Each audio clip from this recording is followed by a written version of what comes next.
What's going on, guys? Welcome back to the channel.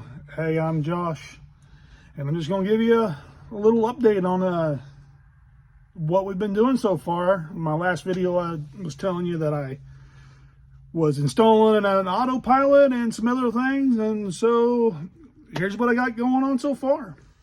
So we got our AV30 installed in the panel. I'm currently building the harness for it. I've got underneath the panel, I've got all the plumbing work done for the pitot and static, and so all I gotta do is build the harness and get it all connected to the HSI, and then install all that in there, and then that'll be good to go. Got my head unit for the autopilot installed. This will probably be where I use the wings level button. I may put it there. I may put it in one of those other two holes. We ain't really made our mind up on that yet. But I did get all the hardware installed for the servos and all back here in the back. So let's take a look at that. So I got all my servos and the brackets installed back here. That'll be for the pitch, and that's for the roll. And all I've got to do is get the wires snaked back here and plug into the corresponding jacks for them.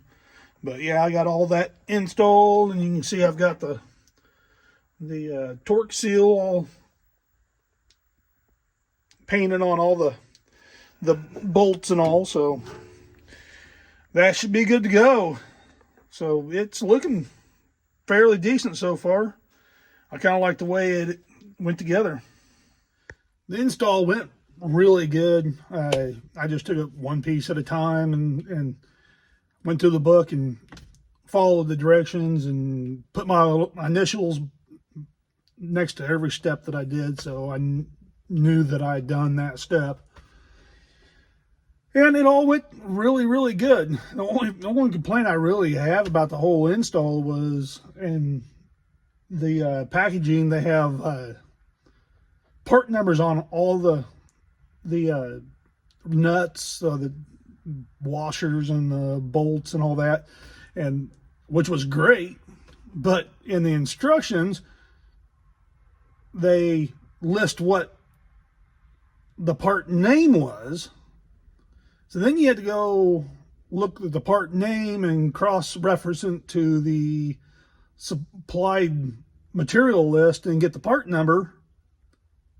Does that make sense? Yeah, get the part number and to find the right bolt to go where you want it to go.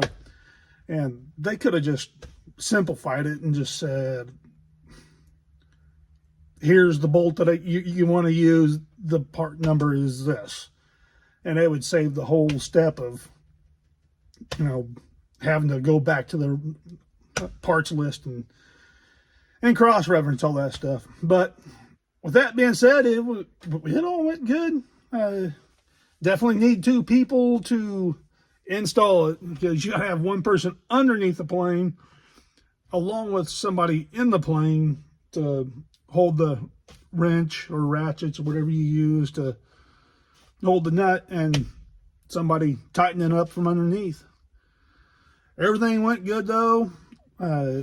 Just kind of waiting for my mechanic to come by and do a once over that install so I can move on to the next step. And with that being said, I got wiring diagrams everywhere, so he's got to come by, hopefully here in a little bit, and kind of guide me in which way to wire all the wires.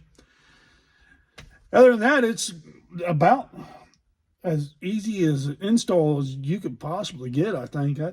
It all went real good.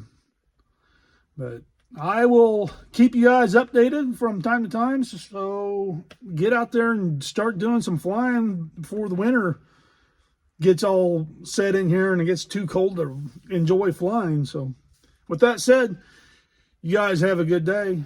See you on the next one.